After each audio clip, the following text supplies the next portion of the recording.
السلام علیکم ورحمۃ اللہ وبرکاتہ.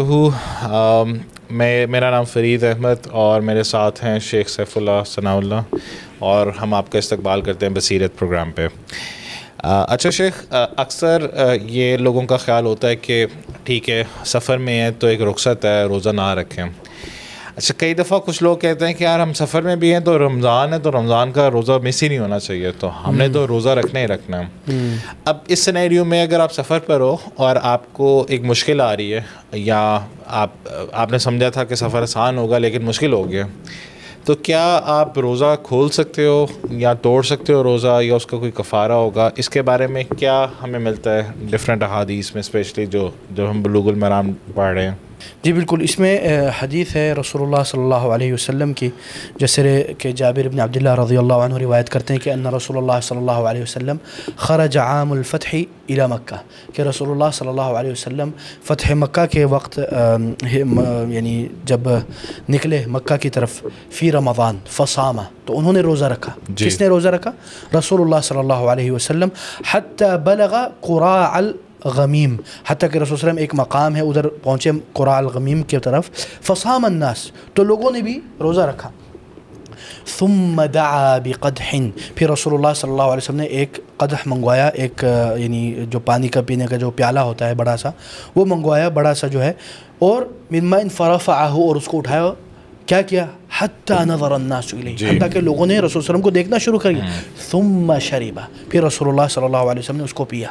فقیل له بعد ذلك، پھر رسول اللہ صلی اللہ علیہ وسلم کو لوگوں نے کہا اس کے بعد، ان بعض الناس قد صام، کہ کچھ لوگ ایسے ہیں جنہوں نے روزہ رکھ لیا. تو رسول اللہ صلی اللہ توڑا نہیں ہے، ہاں انہوں نے روزہ نہیں توڑا رسول صلی اللہ علیہ وسلم کو دیکھ کر. تو کیا کہا؟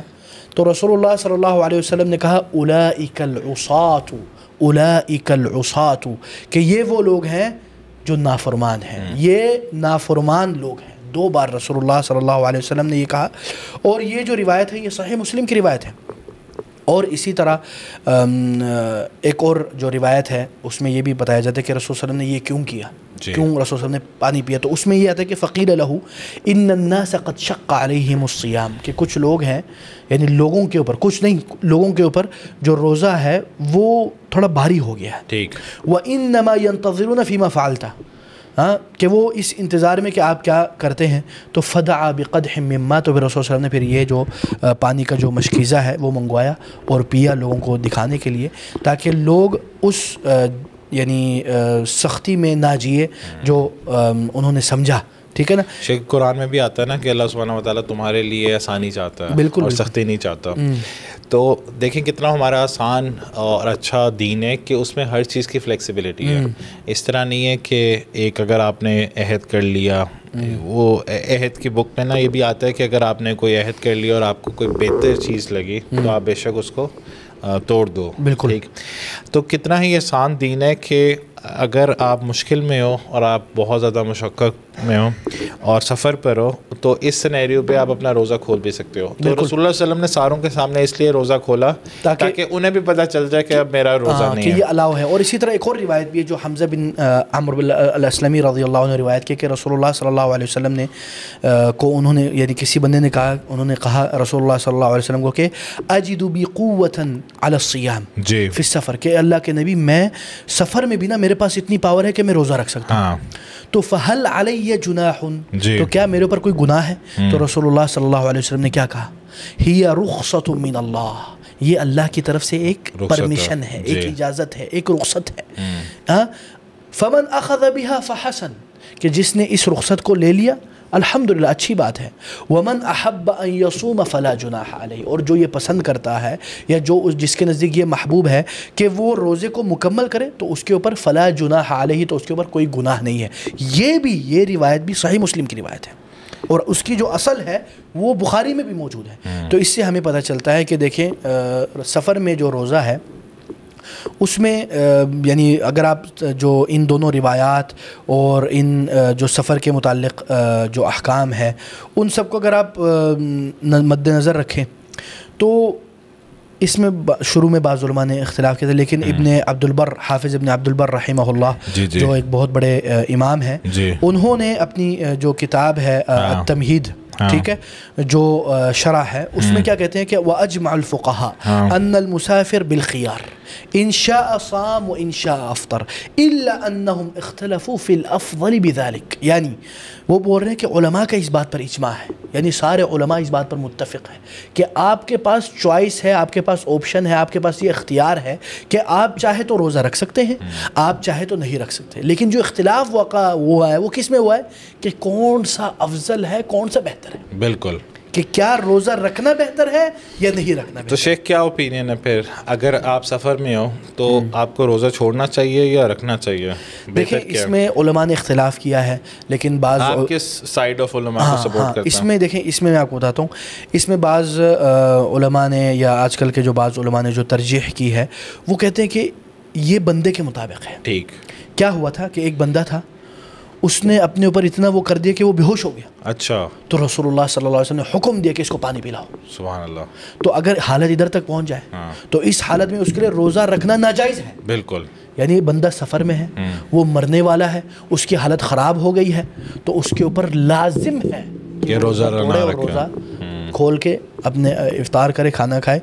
اب ایک بندہ ہے جس کے آرام و آسائش ہے, جی, سفر اس طرح کا سفر نہیں جس طرح اس زمانے میں ہوتا تھا. ہاں جی, ٹھیک ہے نا, جس طرح اس زمانے میں ہوتا تھا. آج کل الحمدللہ ہمارے پاس اتنی سہولیات اور اتنے آرام و آسائش والے سواریاں آ گئی ہیں کہ آپ جہاز میں آرام سے بیٹھ کے جاتے ہیں, اور آرام, کوئی مشقت, کوئی وہ نہیں. گھر سے ایئرپورٹ تک گاڑی میں جاتے ہیں, ایئر کنڈیشن ہے, جہاز میں ایئر کنڈیشن ہے, کوئی گرمی کا وہ مسئلہ نہیں ہے, نہ آپ کو مشقت تکلیف اتنی اٹھانی پڑتی جس طرح اس زمانے میں. تو اس حالت میں بعض علماء نے کہا کہ بہتر اس حالت میں یہ ہے کہ وہ بندہ روزہ رکھے. کیونکہ دیکھیں اصل میں کیا ہے, دیکھیں روزہ جو ہے نا ایک انفرادی بھی ہے اور اجتماعی عبادت. جی, ابھی کیا ہوتا ہے, مثلا میں ابھی آپ کے ساتھ, ہم سب ایک ساتھ ملے ہوئے ہیں, تو روزہ رکھنا میرے لیے زیادہ آسان ہے. بالکل, کیونکہ میں دیکھتا ہوں سب میرے ساتھ ہے تو مجھے ایک انکریجمنٹ. بالکل, لیکن اگر اب میں کل کو کیا کروں گا, قضا کرنے بیٹھوں گا, میں اکیلا کھانا کچھ بھی نہیں کھا رہا ہوں, باقی سارے ماشاءاللہ کھا رہے پی رہے, تو یہ ایک نفسیاتی طور پر بھی ایک بوجھ زیادہ محسوس ہوتا ہے.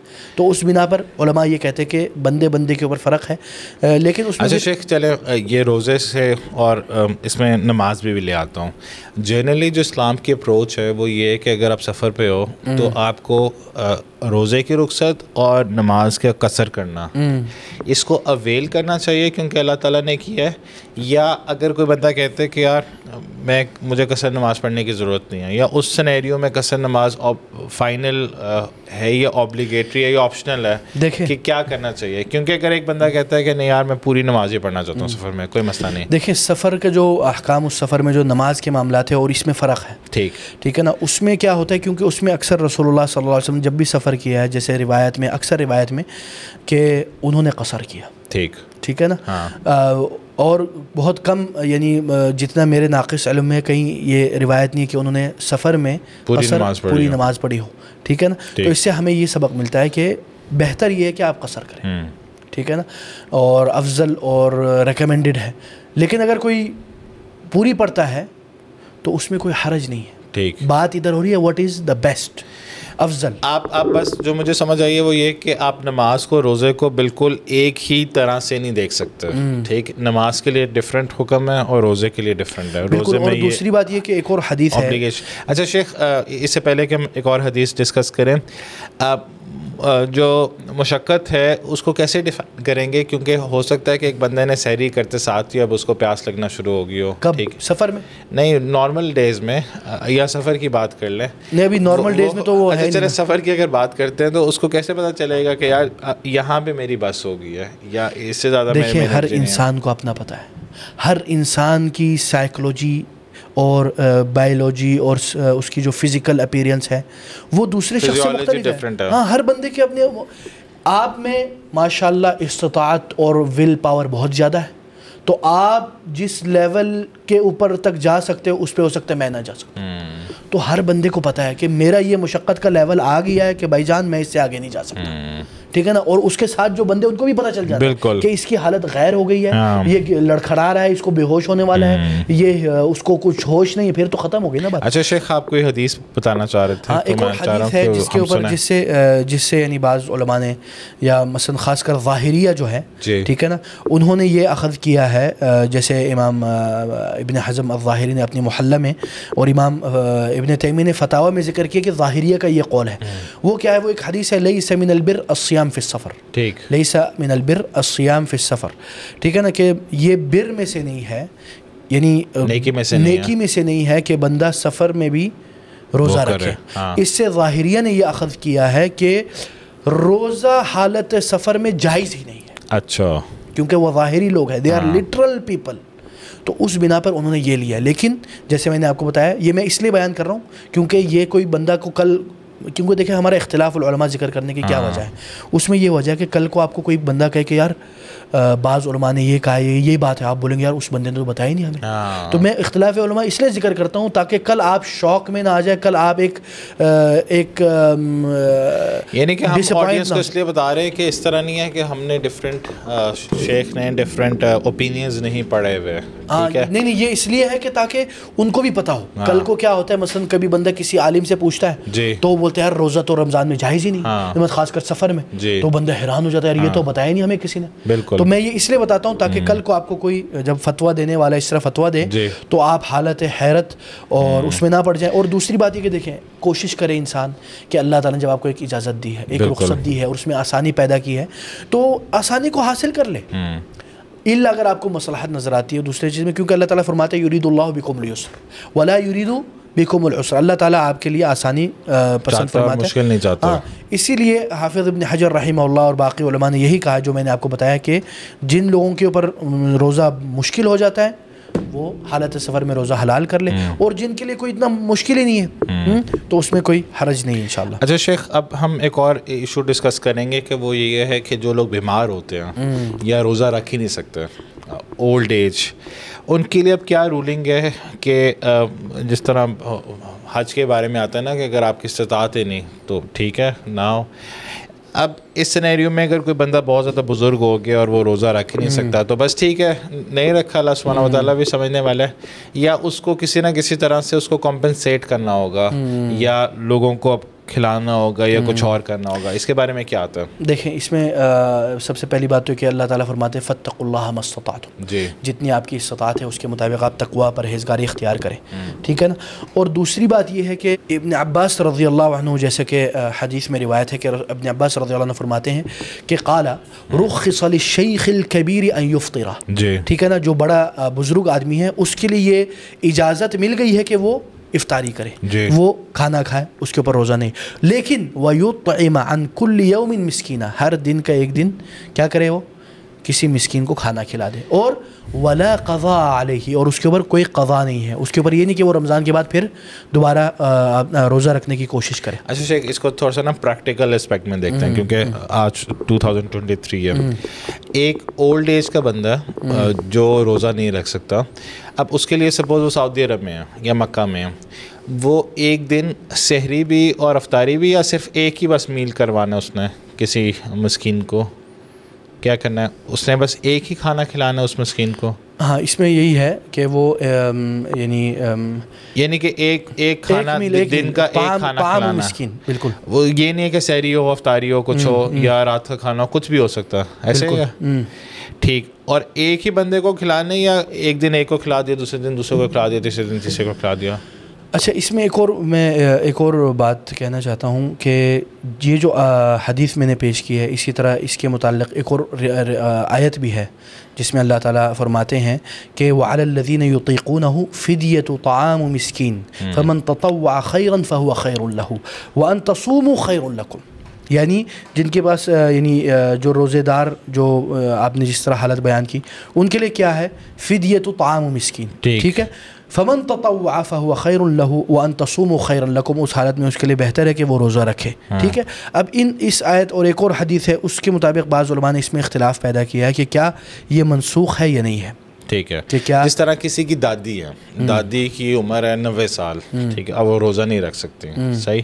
اب ان کے لیے کیا حکم ہے کہ اس میں آپ کہہ رہے ہیں کہ اسکالرس کے درمیان میں ایک ڈفرینس اوپینین ہے کہ یہ کرنا ہے یا نہیں کرنا؟ بالکل بالکل. اس میں حافظ ابن حجر رحمہ اللہ فرماتے ہیں کہ واتفقت هذه الاخبار على ان قوله وعلى الذين يطيقونه فدية منسوخ.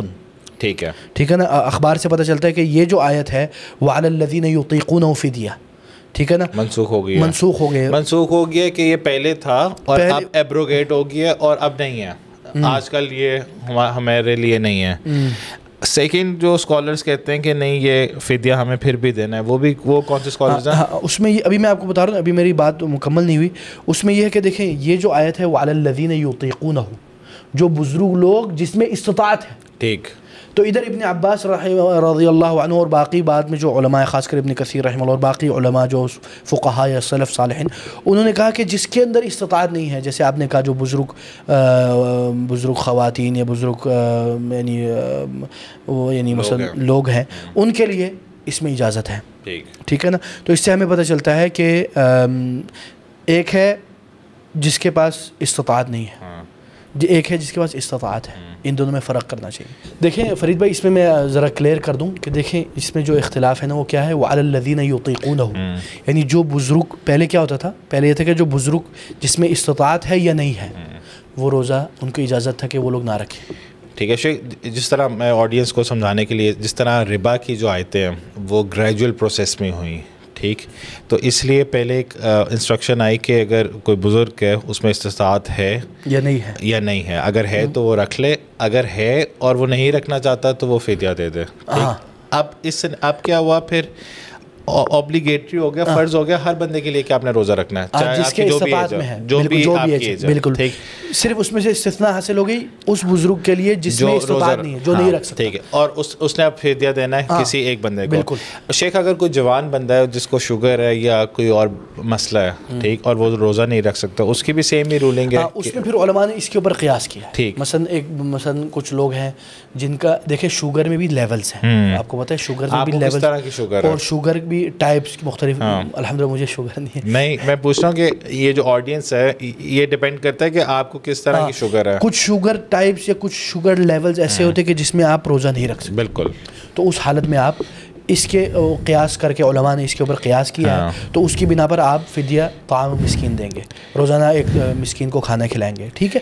اب ایک اور سوال یہ پیدا ہوتا ہے کہ کیا جو حاملہ عورت ہے، یہ جو دودھ پلانے والی ماں ہے، اس کا کیا ہوگا؟ اس کو تو رخصت ملی ہوئی ہے. ہاں، اس کو رخصت ملی ہوئی ہے، لیکن اس کو رخصت ملی ہے لیکن اس نے بعد میں روزہ رکھے گی، وہ طعام و مسکین نہیں کھلائے گی، یہ یاد رکھیں. اور یہ جو عورت ہے جو اپنے امپیورٹی یا پیریڈز میں ہے، ٹھیک ہے، اس کو نماز اس نے بھی تو کور اپ کرنا ہے نا. لیکن میں ادھر بات کر رہا ہوں ایک حامل ہے، اس کی تو ابھی کوئی پیریڈ شیریڈز نہیں آ رہے نا، اور ایک ہے جو مرضعہ ہے، جو دودھ پلا رہی ہے، ٹھیک ہے، حالت دودھ پلانے کے وقت، کیونکہ اس کی کمزوری کی وجہ سے. شیخ اس کو اگر ایک گروپ بنا دیں، ایک عورت یا حاملہ، ٹھیک ہے، یا دودھ پلا رہی ہو یا اپنے پیریڈز میں ہو، وہ تو پیریڈ والا کلیئر ہے، تینوں سینیریو میں وہ اس ٹائم پہ روزہ نہیں رکھے گی. اچھا، لیکن اس نے یہ والے روزے بعد میں کور کرنا ہے. بالکل یہی سلف کا قول ہے، اور علماء اور آج کل کے بھی مثلا شیخ بن باز اور شیخ بن عثیمین کا یہی فتویٰ ہے. جزاک اللہ خیر شیخ. اب ہم تھوڑی سی جنرل باتیں کرتے ہیں سعودی عرب کی. یہ دیکھا گیا ہے کہ جو ینگسٹرز ہیں وہ پوری رات کرکٹ کھیلتے ہیں یا فٹ بال تو بہت زیادہ کھیلا جاتا ہے. صحیح. تو فٹ بال ٹھیک ہے، 1-2 گھنٹے بندہ کھیل لے، لیکن پوری رات قیام وغیرہ چھوڑ کے فٹ بال کھیلنا، یا اگر مسجد میں تراویحیں ہو رہی ہیں تو یہاں پہ دیکھیے الحمدللہ ہمارا جو دین ہے نا وہ اتنا تنگ نظر اور سختی کرنے والا نہیں. الحمدللہ نوجوانوں کی جو ایکٹیویٹیز ہیں یا حاجت ہیں حلال، وہ الحمدللہ اسلام نے کبھی منع نہیں کیا. بالکل. مثلا میں آپ کو 2 سینیریو بتاتا ہوں. مثلا جو نارملی سعودیہ میں ہوتا ہے شہروں میں، وہ کیا ہوتا ہے کہ یا تو عشاء کے وقت یا عشاء کے بعد تراویح چھوڑ کے لوگ کھیلنے لگ جاتے ہیں، تراویح پڑھتے ہی نہیں. ایک دوسرا سیناریو ہے کہ تراویح کے بعد نماز پڑھتے ہیں باقاعدہ ماشاءاللہ باجماعت، اس کے بعد وہ تراویح کے بعد تقریباً 1-2 گھنٹہ یا سحری سے پہلے تک وہ لوگ کھیلتے ہیں. تو دیکھیں میں تو سمجھتا ہوں کہ بہتر ہے کہ بندہ رمضان میں اپنی رات کو عبادت میں گزارے اور ان چیزوں میں گزارے، لیکن بندہ اپنے آپ کو تھوڑا روٹین سے نکالنے کے لیے، لائٹ کرنے کے لیے چلے، آدھا 1 گھنٹہ کھیل لے، کوئی مسئلہ نہیں. ٹھیک ہے، الحمدللہ اسلام نے کھیلنے سے منع نہیں کیا، لیکن اتنا زیادہ کرنا کہ پوری رات آپ کھیل کود میں لگے رہے اور عبادات کا جو بہت ہی قیمتی وقت ہے اس کو ضائع کر دیں، یہ مناسب نہیں ہے۔ بالکل، میں تو یہی کہتا ہوں نوجوانوں کو کہ وہ کھیلے کودے مزے کرے رمضان میں بھی الحمدللہ، لیکن عبادات کے اوقات کو ضائع نہ کریں۔ بالکل۔ اور اسی طرح آخر میں یہ بھی نصیحت کرنا چاہتا ہوں لوگوں کو کہ دیکھیں رمضان کے جو لمحات ہیں نا وہ گزر رہے ہیں، سب سے پہلا سوال یہ ہے کہ ہم نے کتنی بار قرآن ختم کیا، بالکل، ہم نے کتنا قرآن سمجھا، کیا ہم رمضان کے مطابق چل رہے ہیں، کیا ہم نے قرآن کے اوپر جو غبار لگا ہوا تھا اس کو ہٹا لیا یا ابھی تک غبار پڑا ہوا ہے؟ کہیں ایسا نہ ہو کہ رمضان ابھی آدھا ہونے والا ہے اور ہم نے قرآن کھول کے پڑھا ہی نہ ہو، بالکل، افسوس کا مقام ہے۔ تو اس لیے سب سے یہی تلقین اور گزارش ہے کہ شہر رمضان الذی انزل فیہ القرآن، یہ رمضان قرآن کا مہینہ ہے تو اس کو ضائع مت کریں۔ اس میں سلف صالح یعنی 20 بار قرآن ختم کرتے تھے، امام شافعی کے بارے میں تھے کہ وہ 60 مرتبہ قرآن ختم کرتے تھے، اور بعض علماء کے بارے میں آتے کہ وہ 30 مرتبہ، بعض علماء کے متعلق 20 مرتبہ، تو قرآن ختم کریں۔ شیخ یہاں پہ ایک کویشچن آتا ہے جو اکثر ینگ مائنڈس کے دماغ میں آتا ہے کہ ایک جگہ قرآن میں آتا ہے کہ جو قرآن ہے وہ رمضان میں نازل ہوا، ٹھیک، لیکن ہمیں تو پتہ ہے کہ وہ تو 23 سال میں نازل ہوا، تو یہ میں چاہتا ہوں کہ لوگوں کی نا ایک انڈرسٹینڈنگ کے لیے آپ اس کو ایکسپلین کریں کہ اس طرح کیوں آتا ہے، جبکہ ہمیں تو پتہ ہے کہ اس کا کیا مطلب ہے۔ دیکھیں اس میں دو چیزیں، ایک ہے سماع الدنیا ہاں، اور ایک ہے جو منجمن نازل ہوئی۔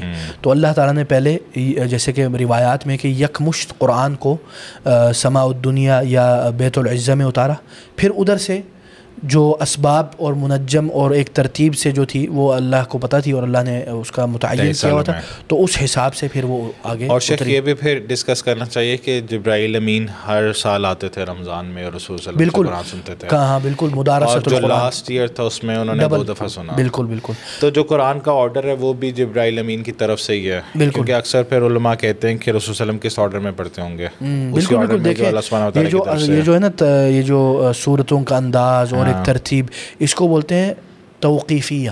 توقیفی کا مطلب ہے وقف، وقف کا مطلب ہے کہ اللہ کی طرف وقف، یعنی یہ اللہ کا بنایا ہوا طریقہ کار ہے، اللہ کی بنائی ہوئی ترتیب ہے، نہ کہ رسول اللہ صلی اللہ علیہ وسلم کے، جیسے کہ حدیث میں آتا ہے کہ رسول اللہ صلی اللہ علیہ وسلم کے اوپر جب وحی نازل ہوتی تھی اور قرآن کی آیات نازل ہوتی تھی تو رسول اللہ صلی اللہ علیہ وسلم کتاب وحی کو کہہ دیتے تھے کہ اس آیت کو اس جگہ پہ لگا دو، اس صورت میں لگا دو، اور اس صورت کو اس کے بعد میں لگا دو۔ تو یہ ساری الحمدللہ ترتیب سے چل رہی ہے۔ بارک اللہ فیکم، السلام علیکم ورحمۃ اللہ وبرکاتہ۔ شیخ آپ کے ساتھ بہت مزہ آتا ہے اور بہت زیادہ انفارمیٹیو ہوتا ہے، امید کرتا ہوں کہ آپ سارے بھی اس کو دیکھتے ہوں گے اور آپ اس سے ضرور بھرپور فائدہ اٹھائیں، اور یہ ضرور شیئر کریں اپنے فرینڈز اور فیملی میں، ہو سکتا ہے کہ آپ لوگوں کی ہدایت کا ایک ذریعہ بن جائے۔ جزاک اللہ خیر، السلام علیکم ورحمۃ اللہ وبرکاتہ۔